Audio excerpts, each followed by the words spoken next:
I didn't want to deal with a lot of the anger and sadness I had. So every time I would smoke to distract myself from that. It's like my coping mechanism. And now I realize that it's so much easier just to have the emotion, express it in a way that's not like totally off the rails, like gonna hurt you or hurt someone else, but like let it go, let it be real, accept it, embrace it, and then let it go. Because otherwise you kind of just like store it and hold on to it and become more attached to it. Like I'm such a more calm, relaxed person now that I don't smoke, now that I allow myself to have those emotions and have developed other ways to kind of just like navigate it instead of fight it. Like, Yeah. oh no, anger bad, I can't be feeling this, no one can see that. And that's stuff we pick up from childhood where, we get punished if we express ourselves in the wrong way. Mm-hmm.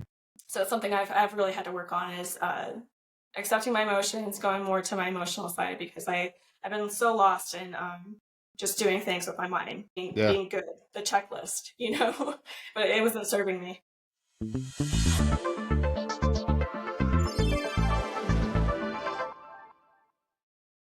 So let me just make sure we're streaming because sometimes this thing has a little bit of a lag.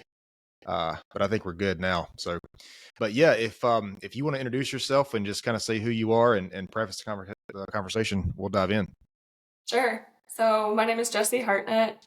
I'm a mom, I'm an author, and what I do is I help smokers reconnect with their heart to guide them through the radical transformation of quitting smoking. And so I help people with a different approach because a lot of smoking cessation programs are based in fear and shame, and they focus on the physical side of addiction. And they kind of use that disease model where someone is sick and they need to get treated. And so the doctors come in and they prescribe. And I think that what's really going on with smoking and really all addictions is it's a spiritual crisis where someone is not in touch with themselves anymore and their true needs. And they get caught in these limiting beliefs that keep them in a negative cycle. So I went through it myself. I smoked 15 years. I started smoking really young. I was 13. And I was looking for like a sense of community, a sense of identity. And I feel like smoking took the place of an initiation for me. So that I was trying to figure out, who I was and go into adulthood, and ended up picking that up and fell into it real hard. And I wanted to quit like just a few years after starting, but realized I couldn't. Yeah. And that's when things got really intense for me. And I just got caught into this like negative self-talk cycle where I was hung up on perfectionism and kind of like a workaholic too. I would work really hard and then smoke, and just got caught in that for a long time. And it wasn't until I went through college, studied science, and was getting real down with it that I kind of got introduced to some spiritual concepts that really just clicked for me. And that was the beginning of finding out who I really was and realizing that I didn't have to be all these things that people expected of me. That was a major for me. Okay. So, a lot of people might not know this. I was actually a smoker at one point. It was probably, I don't know. It was a long time ago. It was before I started this whole fitness thing. Okay. But I don't feel like I stopped smoking. I just stopped. You know what I mean? I stopped because that's actually before I started working out. I wanted to go work out and do something else. So like for me, it was like I was pursuing something that maybe was meant more or that mattered more. I think the way we're talking about it here is like that reconnection. I've heard a lot of people. I mentioned this guy a lot because he's an incredible person. Roy Launder was on the podcast, and he had a crack cocaine addiction.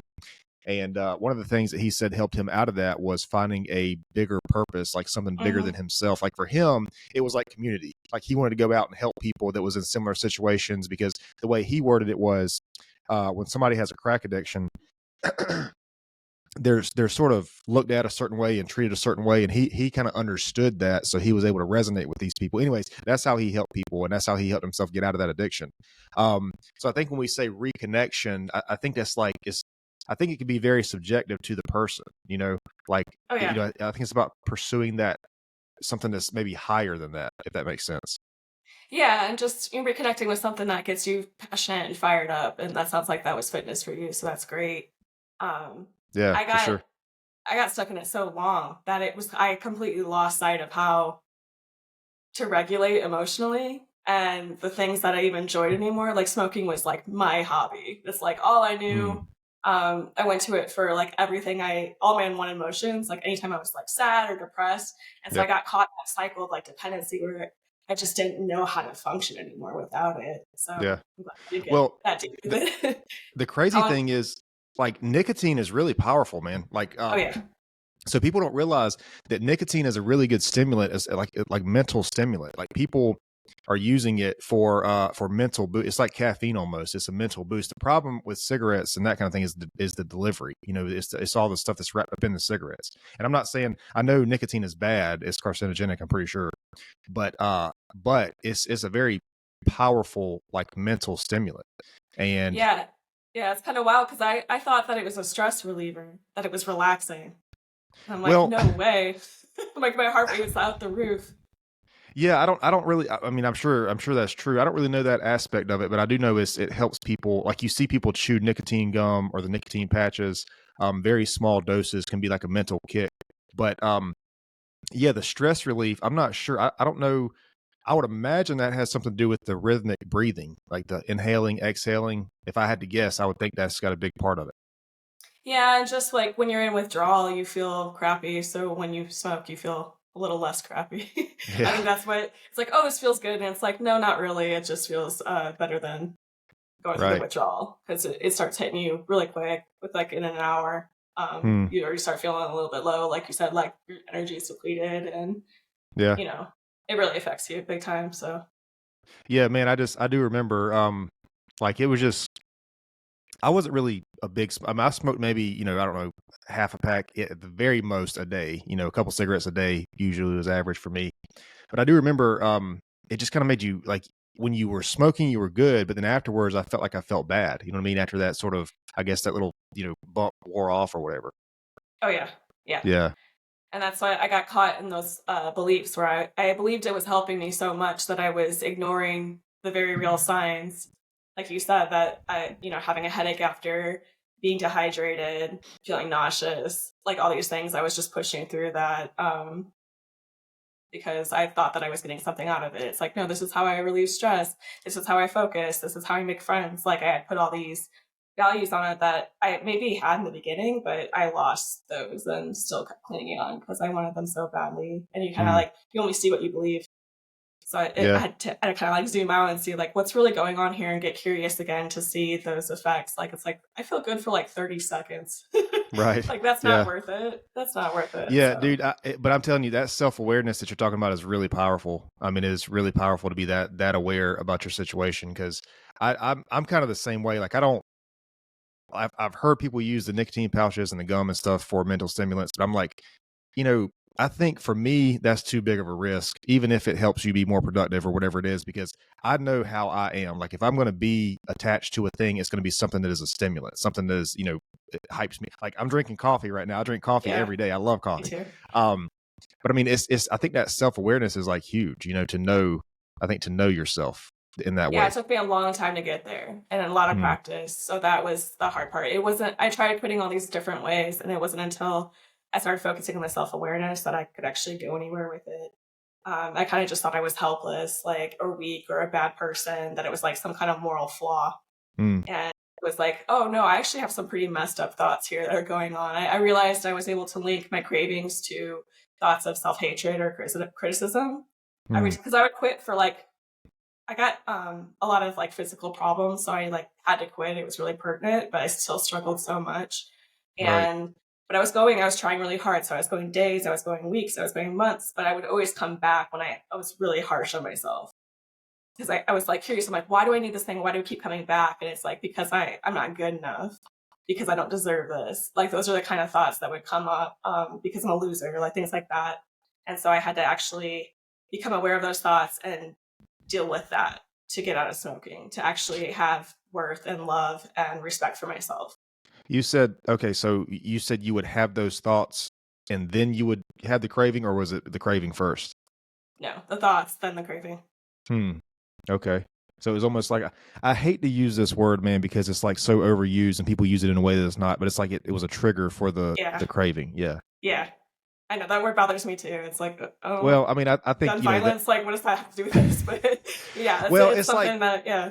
people use it, that and narcissist and all these other words people use in a way that's not meant to be used. Um, but yeah, okay, so that's interesting. So, the thing about addictions, man, is like we really have to be empathetic because I think people have different pathways. First of all, I think we're all prone to it. There's an argument, and I don't know if this argument's ever been settled, but about whether it's a disease or what.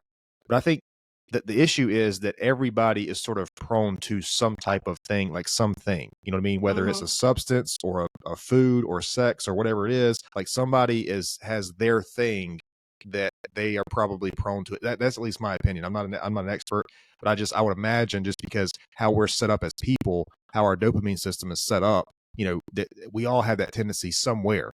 And it might be something as simple as sugar, you know what I mean? Like something that's Oh like yeah. unhealthy, or, like binge watching TV or whatever it is.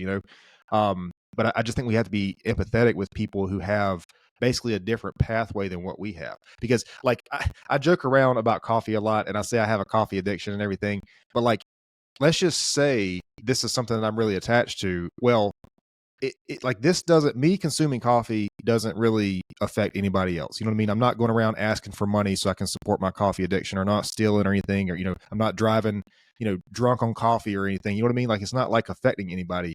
But like you have to be empathetic with people who really kind of have that pathway that's probably completely different from this. You know what I mean? I know that's kind of like a Yeah. way to minimize. It's almost like a way to minimize it, but not really. I think it's like we had to be aware of just that empathy that like these other people experienced with this. Yeah, it drives me crazy when people like compare addictions. There's one that they always say about nicotine is that it's worse than heroin, which is Mm, like ridiculous. right. And I just don't like it when it's like, well, because I use that reasoning a lot when I was smoking. Well, it's like, well, at least I don't have this, at least I don't have that, and like kind of this comparison game or whose addiction is harder or worse. And that's Mm, not really what matters because it's so subjective. It's more about how it affects the person and how it holds them back. I mean, if mm, coffee's a problem for you, if it holds you back from reaching your highest potential, like, that's rough for you. It's about your relationship with yourself. It's not really right. about what other people think about it, what addictions are condoned. Like I was mentioning, like my nicotine, and you were saying with the productivity, with the focus, that my nicotine addiction was really tied to my workaholism. And that's an Mm, addiction that is celebrated. yep. Like Yep. it's like, oh, that's great, but it's just as detrimental to that person, to their physical health, but also to their spiritual health. If they think that they have to constantly work to have worth, Yeah. they're putting their entire self into their productivity. I mean, that's not the best for them. Well, That's not healthy. and that's actually a really good point because that's my exact point. Because like people, you're right. People are workaholics, and that is something that's celebrated. And like something like coffee is probably like laughed off. Like somebody just laughs at it. But I don't feel this way. But like if somebody really did feel that they had just think about if somebody had a coffee addiction and they really thought it was like interfering with their life, and they really thought they needed to get help for this thing, and they went to somebody. Imagine most Hmm. people's reaction. They would probably be like, it would probably be like a funny thing. But then on the other hand, we have like people with alcoholism and people with drug addictions. They are almost always seen in a certain light, in a certain way, because of that addiction. It's just not. I mean, fair is not really a way to see it, but it's not really fair that's the case. You see what I'm saying? Because it's Yeah. still that it's in the brain. The brain is probably looking at those two things the exact same way. It's the same pathway, probably in the. I don't know that, but that's probably the case. You know, Yeah, they're all very similar, and that's kind of what the doctors do to smokers. They're just like that's my experience going is they kind of just like, "What's your problem? Just quit. You're stupid. This is a stupid choice. Just quit being right? stupid." Yeah. It's Like, like how helpful is no, that? yeah, no acknowledgement of the emotional Exactly. dependency and the vulnerability to go and ask for help. Mm. Or it's And and yeah, and I don't mean to cut you off, but that dude, that is so important because you don't understand the power and the impact of an addiction until you see a person who has an addiction and they are just like they hate themselves for taking in that like partaking in that addiction. Like yeah, when you see people who, they're doing a thing and they are literally bawling their eyes out because they can't control themselves from doing it. Like that's like a different side of addiction. Like you can't just you can't you don't know what addiction is until you've seen a person in that space, or unless you've been there yourself. And I just yeah. because I think about stories and things that I've heard and seen, and it's just like it's we have to be. I guess the whole point of this saying all this is that we have to be empathetic. We have to be aware of this, and it's like we have to treat this, I think, as a serious thing. Yeah, and that was actually kind of like what started me doing more of the inner work, the spiritual stuff, is because I was doing some work with homeless, and I really just saw myself. I'm like, this could have been me. This could be me. You know, like there's Exactly. not Yeah. really that much difference between us.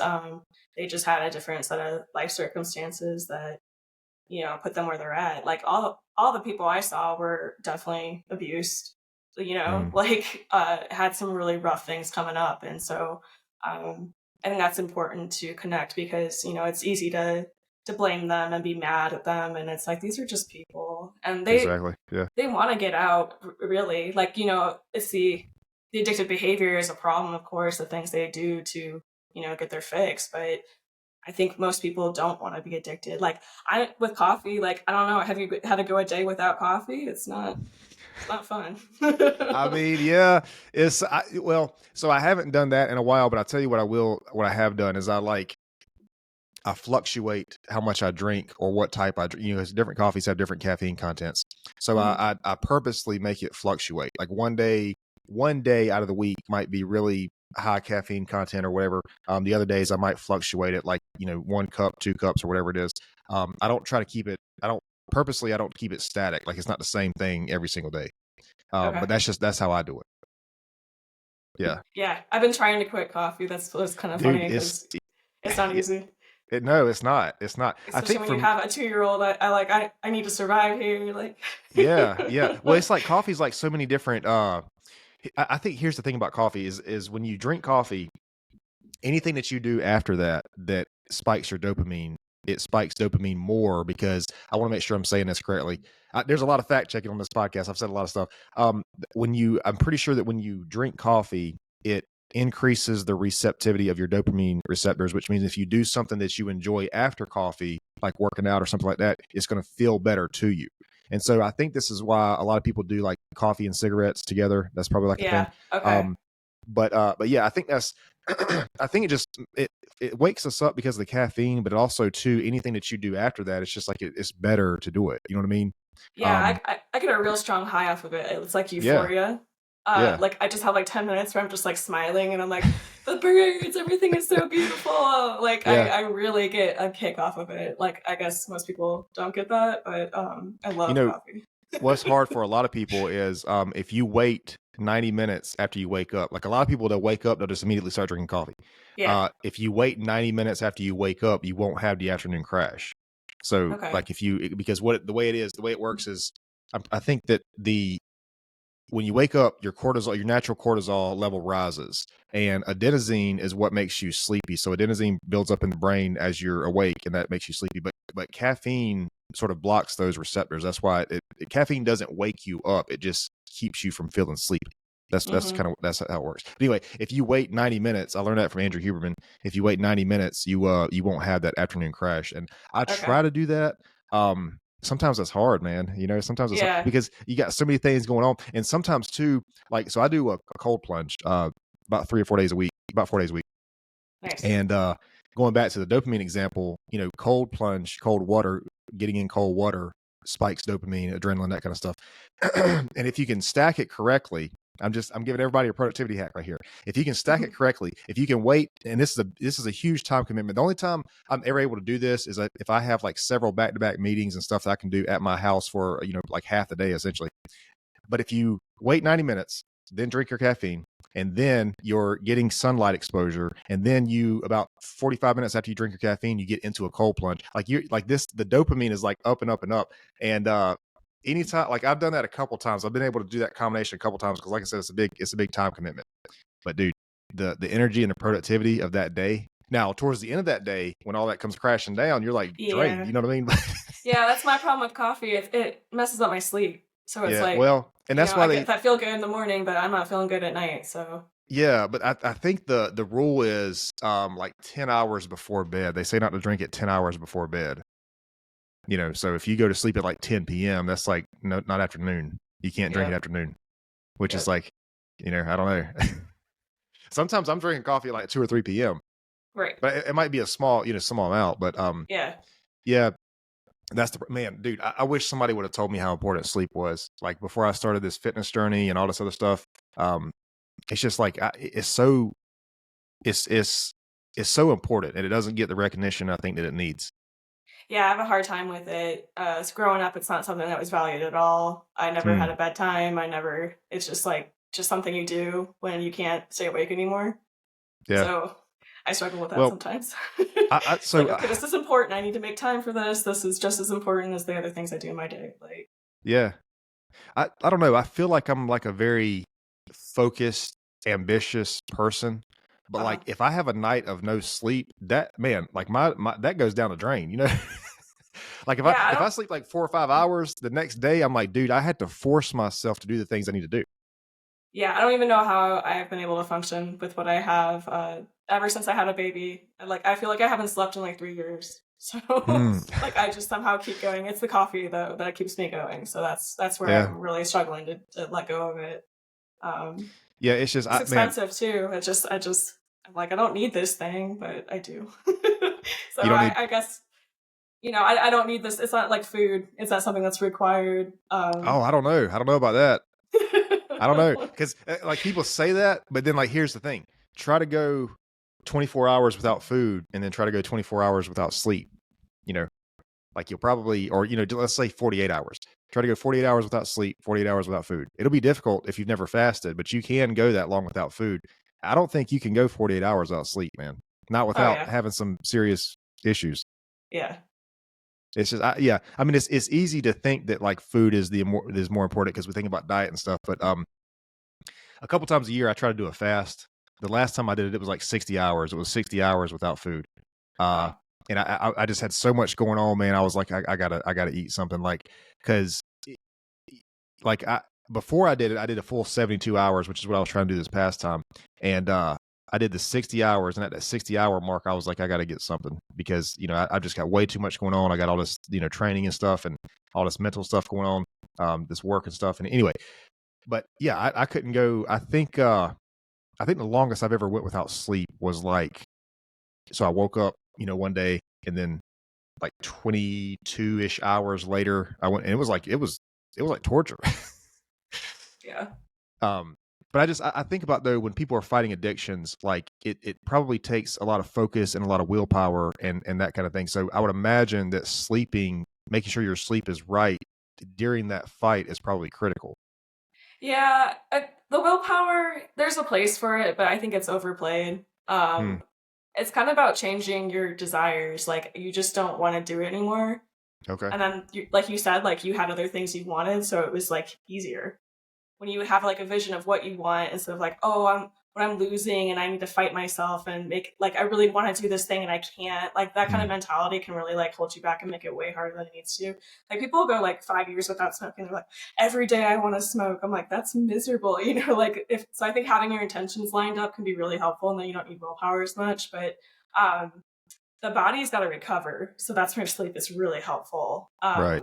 I kind of just like let myself when I was quitting to allow myself to sleep in and take naps and do whatever I needed to get through that. When, like I said, I'm kind of a workaholic tendency, so that normally it's like just go go go go, and it's like no, I gotta rest here so I can actually recover and feel normal, and that helps with the mood stuff and all of it. So um, Hmm. I actually quit a lot of times, like I said. So I went through this withdrawal process like probably 100 times. I was a pro by the Okay. end. I knew exactly what to expect. It really, for me, it only lasts 3 days. A lot of people say they have symptoms much longer than that. Like they have trouble sleeping, they have anxiety, they have headaches, like sometimes months in. And I really see that more as like a psychosomatic thing because, like I said, they're fighting themselves and they Right. stress on themselves for not dealing with those underlying thoughts that are kind of feeling the self harm to begin with. So that's kind of how I see it. But that's just my personal experience. I guess maybe you can have physical symptoms longer, but from my understanding, most of the nicotine is flushed out in 3 days, and like pretty much everything is gone by 3 weeks. Okay. But So people keep coming back, so it's definitely a mental thing. you said that you like went through this process a couple times, like Oh you yeah, stopped and started, stopped and started.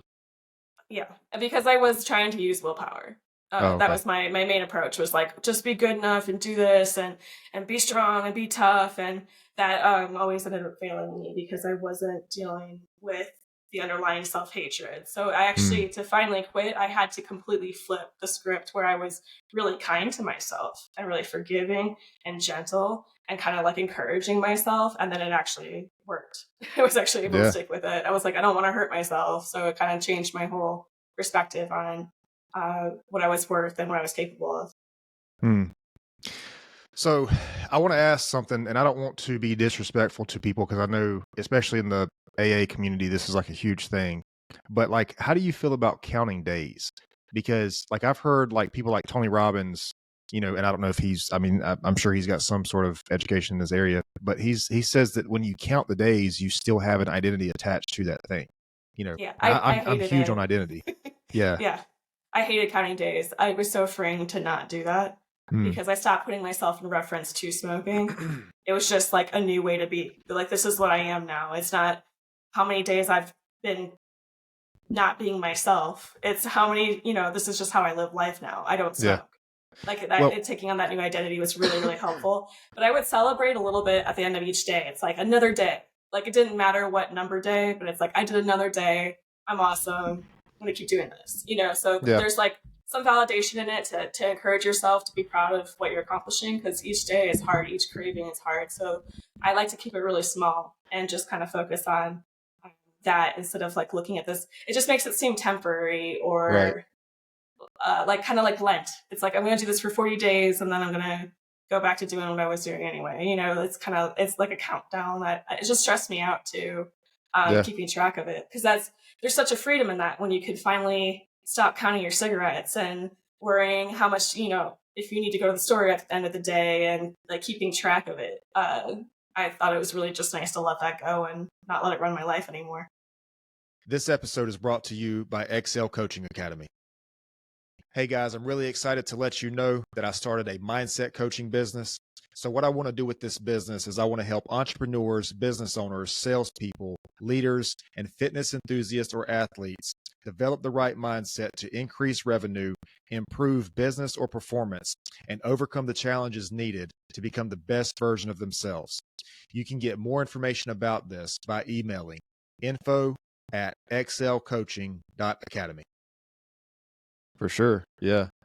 Um, yeah, that's a good point, man, because like you hear people say like relapsing is like part of the recovery process. Like that's just part of the process. And I think that like let's say a person does something every single day. Well, if they go 30 days and then they, relapse, quote unquote. I Mm-hmm. mean, I think those 30 days should be celebrated. That's a huge thing if you're doing a thing every single day and then you go 30 days or whatever it is. And it's also too like I don't know. To me, you were talking about willpower earlier. To me, if I'm on a path and I'm counting days from when I've done, that would be like I don't want to say terrifying, but that would be like extremely stressful to me to say, okay, well, it's been this many days. I better walk a straight line a day. You know what I mean? Like that's like Yeah. I can't imagine that. It's looking backward instead of forward. And I think it's also problematic for those relapses because uh, it's kind of like a weird mentality you get into with addiction. And definitely I had with smoking, where it's like, well, I've already done the damage. Like, I've already spoiled myself. My lungs are already in bad shape. So I might as well keep smoking because I can't go back to being pure to the beginning. And so, like, when you have a relapse after 30 days, you're like, well, I broke the streak. So I might as well just go crazy and go on a bender here Right. and Yeah. smoke up as much as I can before I quit. Like, it kind of like keeps you in this like weird kind of state where you're like either all or nothing. Mm, Whereas like if you're not counting days, you have a smoke, it's like, oh, whatever. It's just, I'm not going to smoke today. You start a new day. It's just today. yeah. That's the way I would look at it. But yeah, it can be really upsetting when you go back to day zero. I've seen people completely fall apart with that kind of Yeah, dude, I can't. mentality. I mean, I can't imagine. Yeah. Um, Which I don't know. I guess people. So I was talking to Benny Salas on the podcast yesterday, and he's a business coach, and we were talking about public speaking. And I mentioned to him that like I'm not the kind of person. If I feel like if I write a speech or if I go up and say something to a group of people and I'm trying to say it word for word, I feel like that's not me. I would rather talk about points that I know and kind of talk about it open and freely. And he was like, well, yeah, that might be true. But he was like, some people need guardrails. Like some people need to, have guardrails on where they're going with a thing, whether it's a speech or whatever. And so I guess for some people, having that sense of like that milestone about another day or another week or whatever, I guess maybe that would be, because I do believe that small wins help us build momentum and build confidence. But I don't know. I don't think that, to your point, if you go back to day zero, I mean, that's not like no progress. You know what I mean? Because like I said, again, if you're doing a thing every single day or whatever it is, and that's also a thing too I want to ask you about, but if you're doing this thing every single day or whatever that time frame is, and then you go that long without it, I mean, that's something you mentioned celebrating earlier. That's something that should be celebrated, like you were able to Yeah. do that. Yeah, it's just kind of like an addict kind of has like an obsessive mentality. I mean, even you're kind of saying like, I don't know how far you've gone with the fitness, but you're able to kind of like shift your focus. Like I've seen that a lot of times that people that have addictions go into fitness hard. Oh Hard. yeah.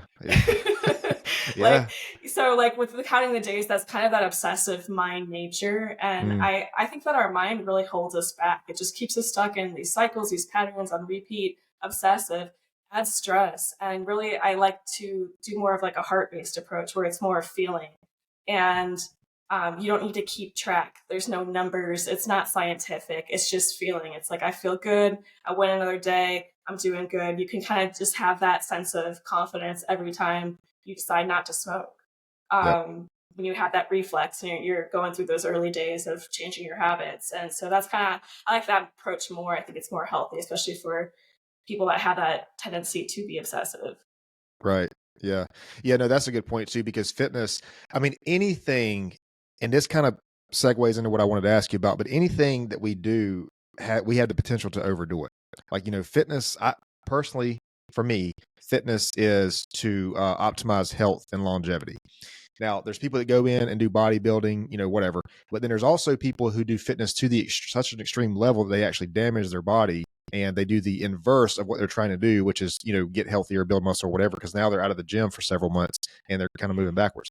So I think anything that we do, we have to be aware of that. And I think with the fitness, this was definitely my experience in fitness. Like I went through this phase. So I've been working out. I've been in the gym a little over 5 years now. Started out early 2020.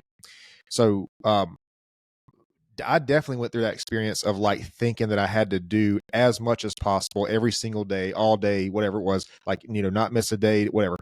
And so I eventually learned, man, that like, okay, the reason that I'm here in this place in the gym is to be healthy and to work on my health. But like some of the things that I am saying to myself in here when I have an off day is not good for, like, I would never say this to another person. So why am I in Right. here talking to myself this way? So then that's when, it's crazy, man. I talk about fitness a lot. I talk about the process. You build this relationship with yourself in there. And it's like, you don't have to be your own worst enemy to get the best outcome out of fitness. Like, I mean, now I can go in if I have an injury, like right now, I'll make a very long, I'll just make it short. I was sparring with somebody the other day, martial arts, and I threw a round kick, and he checked it with by basically pulling his leg up to like block like that, which is very appropriate. That's how you do it. It's shin to shin contact is what it's supposed to be. I was wearing shin guards. He was wearing shin guards. The bottom of my shin guard hit his knee, which is like a very solid place right there. And so now I got this soreness on the like the about 3 or 4 inches above my ankle right there. And so I was supposed to do legs yesterday. And so I'm going to try to go in and do legs today. I could walk, whatever. But it's like, you know, had I a couple years ago when I was in this journey, it was like, oh no, you're supposed to work through the pain. It doesn't matter if but it's like, that's an injury. That's a very minor injury, but it has to be taken seriously. Anyways, you have to be able to have that conversation with yourself. But I wanted to ask you, because we're talking about sort of setting extremes for yourself and knowing kind of who you are and having that conversation and not being a tyrant to yourself. So like the thing for me, man, is like, how does a person define an addiction? Because like I've heard people say that like, oh, do you have control of the thing or does the thing have control of you? Because I've heard people say that like they only smoke cigarettes when they drink, or every once in a while somebody will smoke a cigarette, which I can't imagine. To me, if you're not going to do a thing, if you're not already doing it, why take the risk? That's how I see it. But there are people who can operate like that. There are people who can partake in things that are addictive to other people, but then they They can can only do it every moderate. once in a while, Yeah. So Well, what's your opinion on that? I love your story there because that's exactly how I quit smoking. It's that Huh. self-talk and that perfectionism and that, inflexible thinking that was keeping me stuck. So, that's exactly how I got out, was changing the way I talk to myself. And I framed it just like that. Like, I wouldn't talk to somebody else this way. Mm, Why am I so harsh on myself here? right. So I thought that was brilliant. And then with the addiction, like, I kind of define it as a disconnection. You're disconnected from your true needs. Mm, You're lost in that mind thinking where you're rationalizing and you're living according to the pattern, and you're not being flexible with what you actually need, or giving attention to what you need. So that's when it gets lost, when you're like, I'm gonna put this thing above everything else and prioritize it, even though everything in my body is saying don't do this.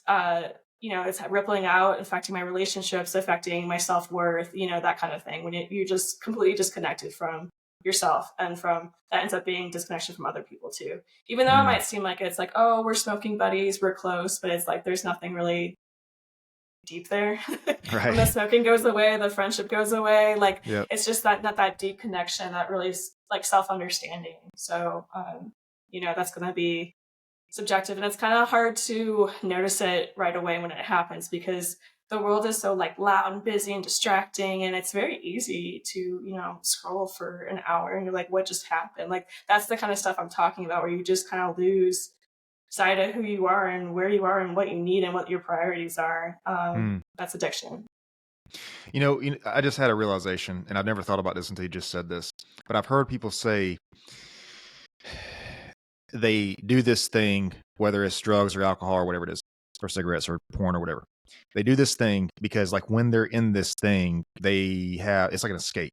Like, they're not, Hmm. they have an escape from life and all the, whatever. And like time passes and everything. So it's like, if that's the case, like, what can you do to build a life that you don't need an escape from? Like, what can you do on the outside, that you feel like you don't need to have this sort of moment of, I guess, silence or absence or whatever it is, Uh-huh. from this thing? Yeah, it's tough. You have to face the worst parts of yourself.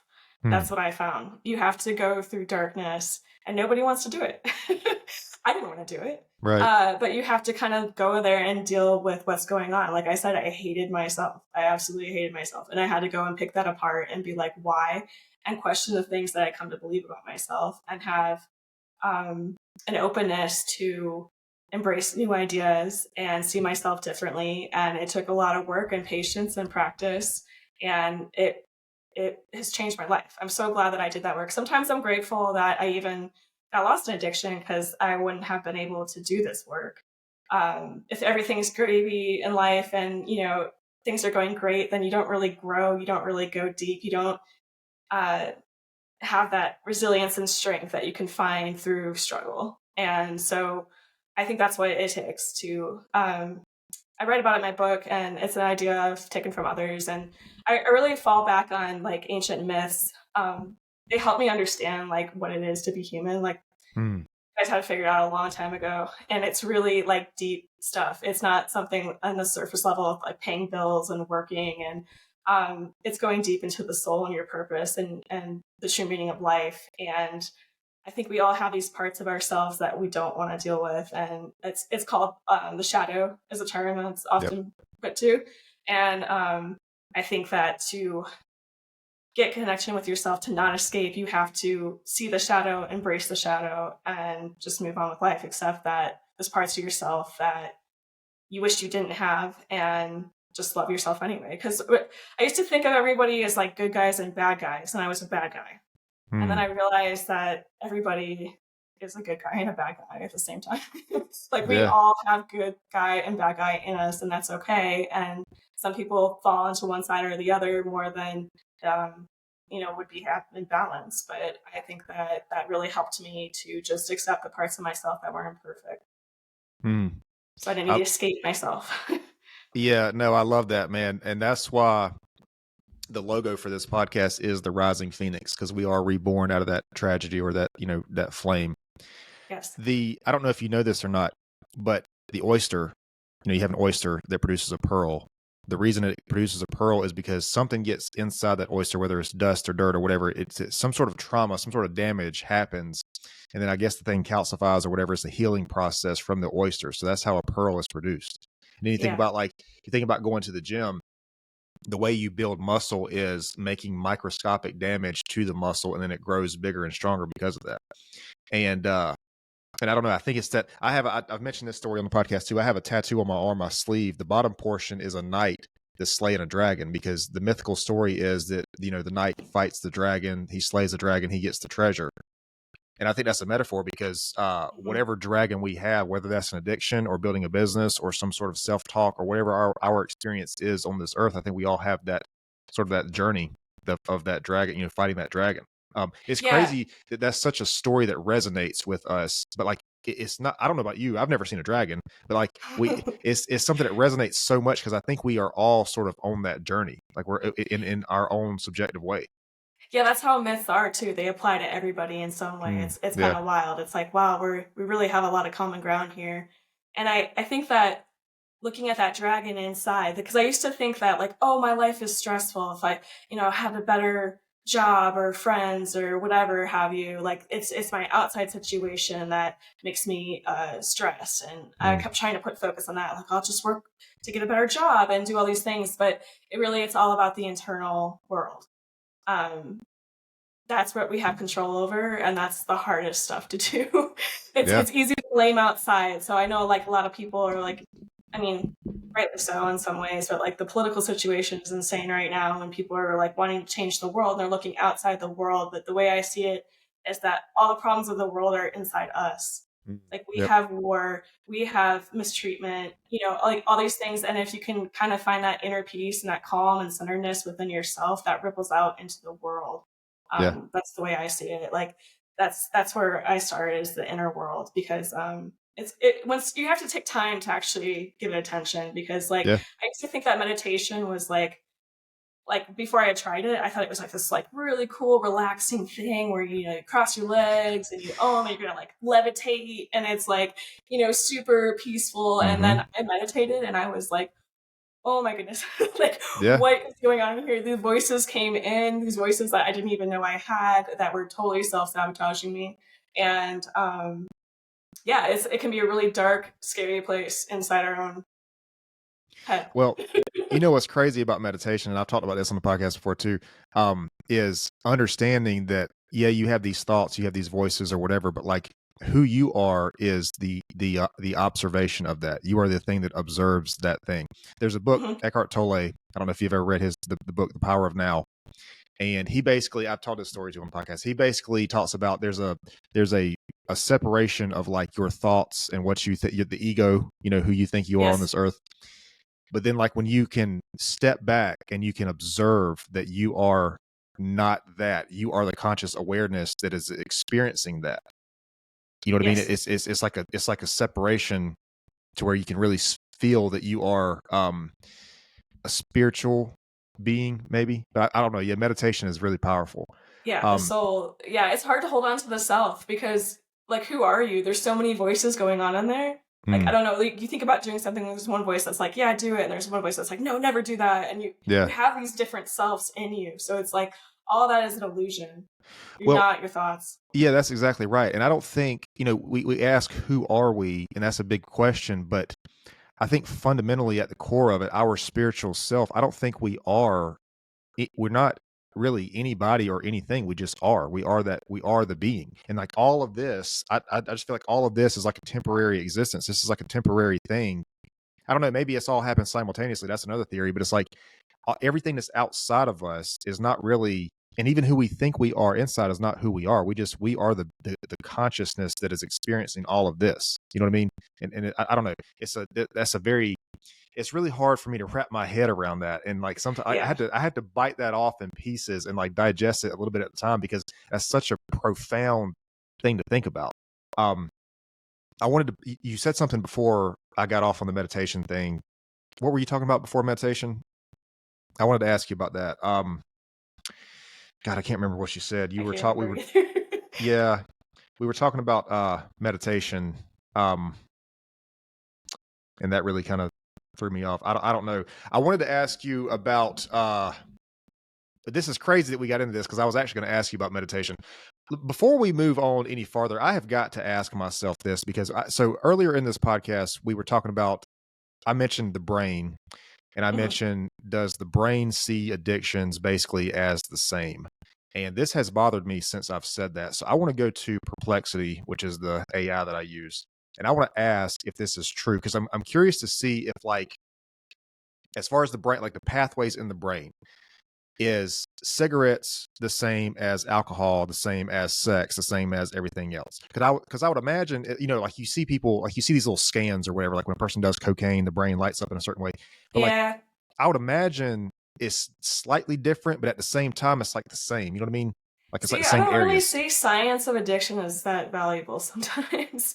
I think Well, that I'm just, people get so lost in that. And I used to too. I was a big science person. I went to college and I thought that if, everything can be rationalized and if you can't see it, it's not real. And I got so lost in explaining things hmm, that I got really depressed. I got really lost in this Darwinism idea where I thought everything was like survival of the fittest. yeah, And didn't see any connection between anybody because like you said, like when we go down to the soul level, like we're all connected, hmm, but we yeah, can't see that with science. We're right, individuals and we're these individual systems. And I just feel like science got me really off track. I was so lost in the mind, in the numbers, and had completely lost touch with my heart. There's this whole source of knowledge that I was ignoring, I had been taught to ignore, which is intuition. hmm, yeah, And intuition has been so beautiful. I use it every day. Every time I ignore it, I get off track, and it's just like my intuition is like, yeah, they're the same. We all have these, addictive tendencies that right, get us excited but get us off track. So like I just use like intuition more with because I'm over the science, like how many chemicals are in the cigarettes, and it doesn't really yeah, matter. We all know it hurts people. Like they just do nuts. These animal experiments too. Like there's one they always reference. It's called the rat park experiment, where they gave these poor rats some like cocaine hmm, water, and if the rats were isolated and they got the cocaine water, they get super addicted and keep hmm, going back and have as much as they could until they died. But if they had the cocaine water offered in regular water and were in like a community, so they had like their little rat buddies and their rat yeah, family, then they just wanted to hang out with their family and they didn't want to get high. yeah. And I'm just like, is that really necessary? Like, doesn't everybody know that if you have a community, like I just think science is like overkill. And unfortunately, as much knowledge as we get, as much numbers as we get, it doesn't really change policy. It doesn't change the way we live. Like, Hmm. so we know that, but addiction's extremely prevalent now. We see so many people lost in the streets in addiction. Like the rat park experiment didn't make or break our policies. Yeah, We still don't get people free access to rehab or anything. Like right. it doesn't help the situation. So I'm like No, so over science. no, I got you. The only reason I wanted to pull it up is because I said it earlier, and I don't want to go around spouting out, not accurate information. But I don't have to pull it up if it's going to bother you. I No, won't no, pull it you up. can, you can. If your curiosity's got you, go ahead and follow that thread. But I just, I'll just. All right, guys. So I came back after this episode and had to ask myself because I absolutely could not resist. So let's find out if the brain sees all addictions as the same. Let's see if basically whatever the addiction is regardless of how the brain reacts. Let's see if the brain areas, all areas are stimulated through every addiction. So what I'm going to do is I'm going to go to Perplexity. I don't use Chat GPT for this. I use Perplexity, which is a little bit, in my opinion, more factual based. They provide resources for their answers. All right, so let's see. How do I want to phrase this? I'm going to use voice to talk to text. Let's see. Why can I not do this? Oh, okay. All right, here we go. All right. Does the brain treat all addictions as the same? Another way to ask this question is, are all areas stimulated by addiction the same in each addiction?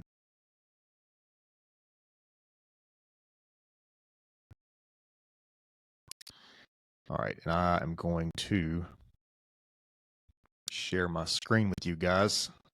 Put this up on the podcast here. See what we got. All right, so let's see. Excuse my Riverside. There we go. All right. So does the brain treat all addictions the same? Addiction, this is from Perplexity. Addiction, whether to substances like alcohol, opioids, nicotine, or behaviors like gambling, fundamentally involves the brain reward system, particularly the circuits that process pleasure, motivation, learning, and habit formation.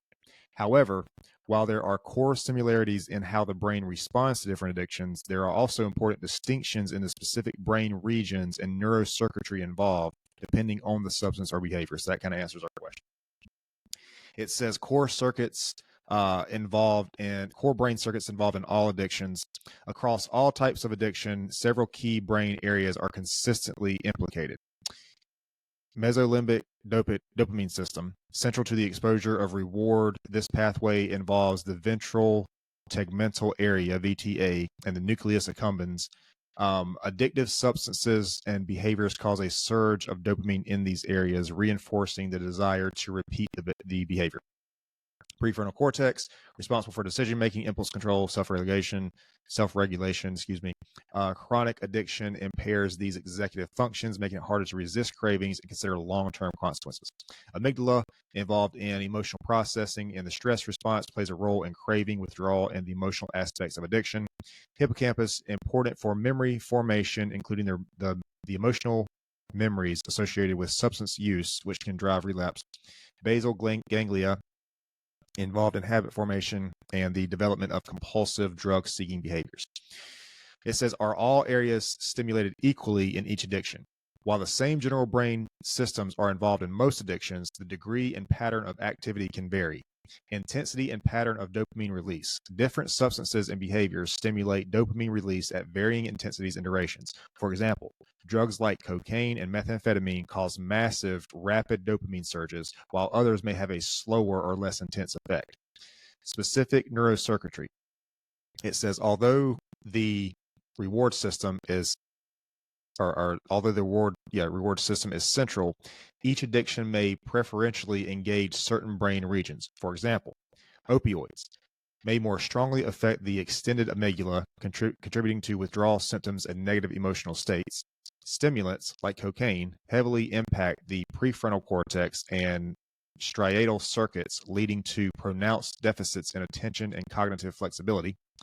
Behavioral addictions, like example, gambling, activate similar reward pathways, but may have unique patterns of activations in areas related to risk assessment and impulse control.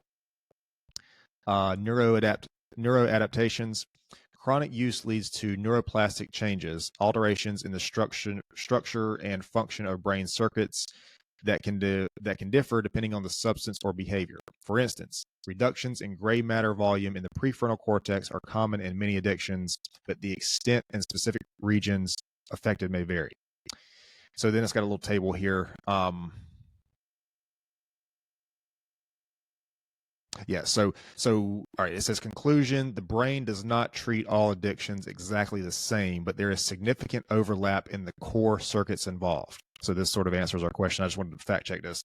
The reward system, mesolimbic dopamine pathway, is universally implicated, but the specific brain regions and the way they are affected can differ depending on the type of addiction. These differences can influence the experience of addiction, withdrawal, relapse, and as well the most effective treatment approaches. So it's got a quote here, and I'm not sure who said this. It says, whether it's a psychoactive drug, sexual experience, or any other form of pleasure, the brain perceives them all in the same way. It stimulates dopamine release from the brain's pleasure center. The difference comes in the speed, intensity, and reliability with which the brain releases dopamine. So, and then it says, in summary, all addictions share a common neurobiological foundation, but also exhibit unique patterns of brain activity and adaptation depending on the substance or behavior involved. So, to answer the question from earlier, I was incorrect about that. The brain does not see all addictions as the same, but there seems to be overlap, and depending on the addiction, like it says, intensity and location, that kind of stuff. So that answers this question. Now let's get back to it. I don't know. It's interesting. Like I get what you're saying about the science, but like it's interesting too to me. But it's like it's crazy because the brain, like we're talking about the soul and then we're talking about the brain. Yeah. And I personally, I think the brain is really powerful. I think there's some untapped potential there. I mean, I think over, centuries we've probably lost power from the brain. I mean, even now, you got to think about like now we have technology. So I'm going to go off on a very brief tangent right here because this is Right on. fascinating. And I hope I don't lose people. But like, we think about aliens, like advanced aliens, advanced, species, whatever. We think about like there's a theory that they have integrated technology into sort of their being, and that's how they're so advanced. Like you think about like they don't have, they communicate telepathically and that kind of stuff. But like with us, we're using technology so much that I feel like we're actually going the opposite way. I feel like technology is not making us smarter; it's making us use our brains less. I Hmm. mean, for example, when's the last time you've had to type something without spell check? You know what I mean? Or Yeah. like we have AI and all this stuff. So I don't know. It's interesting to me that is the theory that they've sort of incorporated technology into who they are, but then our technology sort of pushes us in the opposite. Right? I don't know. It's crazy. Um, what where was I going with that? Oh, the brain. The brain is like, okay, so we have the brain, which is very powerful, but then we have the soul, and I feel like our experience of the soul is limited by our brain. We can't like. I feel like the soul is much more powerful than the brain can comprehend. You know what I mean? Like we Yeah. feel these things, like you talking about intuition, that kind of thing. I mean, we could put a label on it, but like all that label is words, and we have an agreement on what words mean. But like when we feel a thing, the best we can do is use words to explain that thing. I just talked about this on the podcast a couple episodes ago about love. Like we have what a meaning Hmm. of what love is, but like when you say I love somebody, what the best you're trying to do is explain to that person what that feeling is, and then they have their own meaning of love. They're like, oh well, I love you back, so when I hear that you love me, this is what I think that you mean. But it's like, how do you explain using words what something that strong of an emotion is? You see what I'm saying? It's like it's limited. Yeah. Like our experience is we can't really express it fully through the brain, I feel like, because it's so Totally. powerful. I'm so over mind thinking. It just makes you miserable. You get caught. I've heard the term the monkey mind in Buddhism, where it Yeah. just like it plans, it lists. It's a great tool. Like it's a tool we need absolutely for survival. It's great at that. Hmm. But like with trauma, when you get caught in that kind of thinking, on repeat these memories, and you can't get through the feeling. It's the feeling that needs to be expressed. It needs to be acknowledged, and you can't rationalize your way out of it. Like there's this whole idea now that I'm very interested in. I did some breath work for the first time, which Oh yeah, is, yeah. whew, I was totally downplaying that. I did not know what I was in for.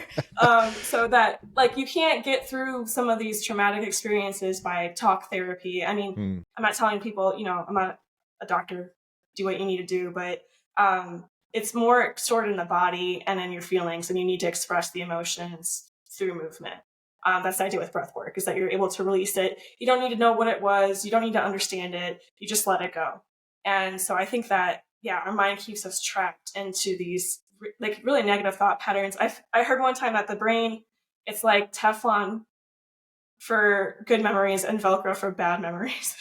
And Hmm. that's like a survival thing, because Yeah. you want to know what's going to hurt you so that you can be safe. But it kind of works against us in some ways, and it, it's easier if you realize that it's not the true you. It's just a tool, so you can kind of Right. refine the tool to build positive thoughts that make you feel good. Because it's about feeling. Like at the end of the day, we want to feel good in life. Right. We don't want to be the smartest person or have the most facts or be the best at organizing. We just want to feel good and have joy and have peace. So Yep. I'm really tapping more into my feelings, and that's what really helped me with addiction, because I was avoiding so many of my emotions. I didn't want to deal with a lot of the anger and sadness I had, so every time I would smoke to distract myself from that. It's like my coping mechanism. And now I realize that it's so much easier just to have the emotion and express it in a way that's not like totally off the rails, like gonna hurt you or hurt someone else, but like let it go, let it be real, accept it, embrace it, and then let it go. Because otherwise you kind of just like store it and hold on to it and become more attached to it. Like I'm such a more calm, relaxed person now that I don't smoke, now that I allow myself to have those emotions and have developed other ways to kind of just like navigate it instead of fight it. Like, oh Yeah. no, anger bad. I can't be feeling this. No one can see that. And that's stuff we pick up from childhood where, we get punished if we express ourselves in the wrong way. And um, Hmm. so it's something I've really had to work on is accepting my emotions, going more to my emotional side because I've been so lost in just doing things with my mind, Yeah. being good, the checklist, but it wasn't serving me. Well, and I don't know, maybe there's some things we're just not meant to mentally understand. Maybe there's some things we're just supposed Yes. to feel instead. I try to, I don't know, I wouldn't say this is a habit or a bad habit, or it is a tendency, but I think it's just because I'm so curious about things. I try to put an understanding to things. And I think that, I don't know, there's just some things in life we're not meant to understand. Maybe we're just supposed to experience or feel these things. But the emotions, that's a good point, because I think that a lot of us, and I talk about this in the business space a lot. When you start a business, you start to do a thing, you kind of think you're the only one that's experienced that, but there's other people in this space who have experienced it, the doubt and the lack of support from family and friends and all that kind of stuff. And I think it's important for us to understand that, because you mentioned earlier that you felt like bad because of this, like you felt like you were a bad person because of this. But it's like, we all have these things, and in the day of social media, it's hard to see that, because everybody has the best parts of themselves online. But it's Hmm. like, man, we're all sort of trying to figure this out, or you know what I mean, like we all have these emotions, or whether it's negative self-talk or self-doubt or whatever, like we all have something. I feel like this going around up there that we have to deal with. Yeah, I'm trying to sit more. I heard this idea recently in Buddhism. I'm fascinated by Buddhism. I'm not a Hmm. Buddhist. I wish I was. It's an ideal. But this idea of not knowing, and that's Hmm. actually a perfect place to start for genuine connection. Yep. You have to accept that you don't really know everything. Like you think you know what this person is thinking, and you're trying to manipulate them, and get this relationship to go a certain way. But you kind of just have to sit with not knowing. Like I don't know how they feel. I don't know what's going to happen, and give up the control. Because that's what was driving me crazy. And the smoking was kind of like an outlet for me to control. It's like, well, I can control this, Yep. and it's kind of like backwards because then you lose control of, Mm. you know, you're helpless to depend on this thing for your emotional regulation and all your needs. But I was using it as a sense of control. So I try to give up my control. It's something I have to work on too. It's like, even though I've done a lot of work and I'm proud of what I've done, I have a long way to go. Yeah. It's fun though. It's exciting. It's like an adventure because it would be boring if you were perfect, right? Like we Yeah. wouldn't. Well, Uh, but like, what are you doing these days, like professionally? What are you doing? Because I know you have this thing you're helping people with, and the reason I'm asking this is because, like, we, so my thing that I always mention about myself is like being very sort of driven, or in some situations assertive, hopefully not over assertive, but like ambitious. And that can go one of two ways. That can be very detrimental for your growth, or it can be very helpful if it's applied to the right way. And when you said control, you took the words right out of my mouth, man, because it's like, that is, at least from my personal subjective experience, a way to sort of control my anxiety about things. Because it's like, okay, well, mhm. I want to have a certain life for myself. I want to be, fit, healthy. I want to be, a certain income level, spouse, whatever it is. And it's like, to me, the way to do that is to pursue these things in a certain way. But that is a sense of control. It's like you're trying to control the outcome, which isn't necessarily a bad thing, because you have goals and a vision for yourself. But like, you have to know where to apply it, if that makes sense. Yeah, So, and it can just get messy if you think your worth is that. If I'm yep, only worthy if I meet these goals.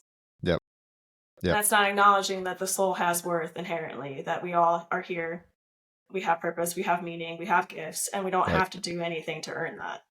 Mm, So that's where I try to keep that line. It's okay to like want to improve yourself and be comfortable, and like that's not doesn't make you like ego driven or bad or anything. Like that's something that's powerful, but like it's when you get lost in that, you're like, the outcome. If I don't get yeah, this outcome, then I'm not worthy. My life isn't good. You kind of like you lose your inability to just have gratitude for what you do have and what you are, the place you are and the person that you are. yeah, yeah. I mean, that's a good point. I guess what I like, my thing about it is like, pursuing that thing. And how am I trying to say this? Because you mentioned, like, for you, it was like control, like, you're trying to Hmm. control the outcome or whatever. But it's like, if you start a business or if you do a thing or whatever, I think you're still on that path just in a much healthier way, if that makes sense. Yeah. Yeah. No, discipline can be very grounding. Yeah. Like, I don't know, I just try to enjoy the work sometimes and not overdo it. And like you said, to the point that it's harmful. But like Mm, even sometimes just like doing dishes, if I stay in that moment, there's something very meditative and soothing about having the discipline, doing the work, and it's rewarding. But I just try to enjoy the process instead of like, oh, this kitchen needs to be clean, or I'm a bad wife, like those kind of thoughts that'll like right. derail my peace. Yeah. So No, I got you. That makes sense. Um, Man, look, I'm sure we could talk like all day. yeah. I can't. It's already been an hour, and it feels like it's been like no time at all. Uh, what do you have social media or anything, website or anything? Yeah.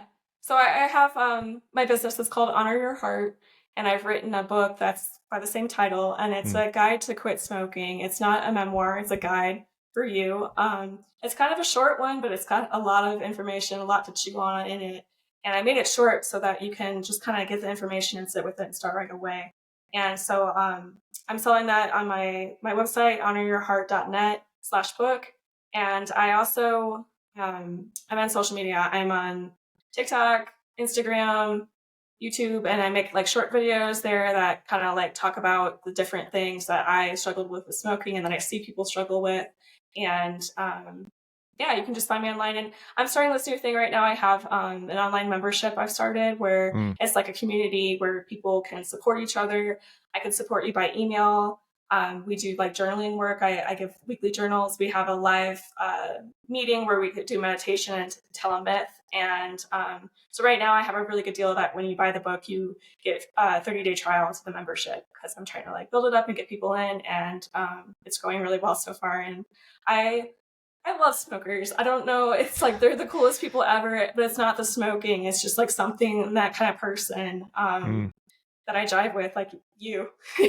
Like, and there's such a bond too with the ex-smokers. I think that's even stronger because mm, that's a fear I really had was that like, oh, if I quit smoking, then I won't have access to these cool people and these great conversations anymore. But I found the people that I've moved through it are even more grounded. They have all the cool, relatable parts, but it's just like they have a self knowing and a strength, and they're like more supportive of you. So, um, yeah, I love talking with people. The membership has been a lot of fun for me. yeah. Yeah. No, I bet. So I don't usually ask like this type of thing, but if somebody was trying to like do this, make this change for themselves, where is a good place that they could start? Maybe like what would be like step one? I know it might be subjective to the person, but like a person's been smoking for years and they tried everything, and like what do you think you would say just to like as the first step? Give attention to the thoughts because Mm, it's all if your subconscious is running everything, you can't uh, start to work with it. So you have to actually like give attention, which is not easy to do, especially when you fall into these patterns. Like you're driving on autopilot, you know what I mean? Like you're just going through life. You have these reactions, you don't even think about them. But if you take the time and every time you smoke, pay attention to the thoughts before you smoke, the thoughts while you're smoking, and the thoughts after. And mm, then you can really start to work with those and question those and realize that maybe um, you're not getting the things you thought out of it. You can start to break down the beliefs about smoking. Like I said, I thought smoking was a stress relief, so I started giving attention, and then I realized I'm still stressed. right. Like, Yeah. that's not true. It can really help you break down the things that you're thinking you're getting out of it, and then just kind of look at the way you're treating yourself, and you know, take that to heart. Is that something you really want to be doing? Is talking to yourself that way, and yeah, that's where I start with the thoughts. Okay. Well, yeah, I mean and just to emphasize that self-talk, man, that is extremely important. Like, I mean, you have to, because you're with yourself, 24 hours a day, Hmm. and how you talk to yourself, how you treat yourself, I think is really, really important. And if you're going to do anything, beating an addiction, building a business, building a relationship, like you have to be able to have that relationship with yourself and rely on yourself. And people, you hear people unfortunately say that they're their own worst enemy, which I think we definitely had the potential for that. But I believe in the law of polarity, and I believe the opposites exist. So you can also be your own best friend, but you have to have that relationship with yourself. And I think that's really important. Um, so one last thing I'll ask you, what do you think is one of the most important lessons you've ever learned? that it's okay to be me. Hmm. I was really afraid to be me. I didn't think that I was worthy of love or acceptance, and was constantly trying to perform and seek external validation. And I lost some relationships, and it's like the hardest thing in the world to be yourself. Like Yeah. people will tell you, no, no, don't be yourself. Be Yeah. this, be what I want for you. But it is so freeing. I feel so much better when I wake up and when I go to sleep at the end of the day. I know who I am, and I love being who I am. Like I don't have to fight myself. I don't have to be split into two anymore. So that's definitely the most important thing I've learned is just to be myself. Yeah. And that's a really powerful lesson, man. Um, I was talking to a guy on the podcast one time. We were talking about people pleasing, and Mhm. I was like, man, you people pleasing might get you a relationship with somebody else, but the cost of that is a relationship with yourself, because you can't, like, you're never really authentic with who you are if you're just trying to please these people. And I think the same thing is sort of true with social media. I think that the beauty of social media is that we can connect with other people, we can see other people, but I think sometimes the cost of that might be that connection with ourselves, because like we said earlier, people put the best parts of their life on social media, and we are comparing our life to like a 0.1001% of somebody's life, and we're like, dude, I must suck because look at that, and I don't have, Yeah. whatever. And it's like, I think that's dangerous, man.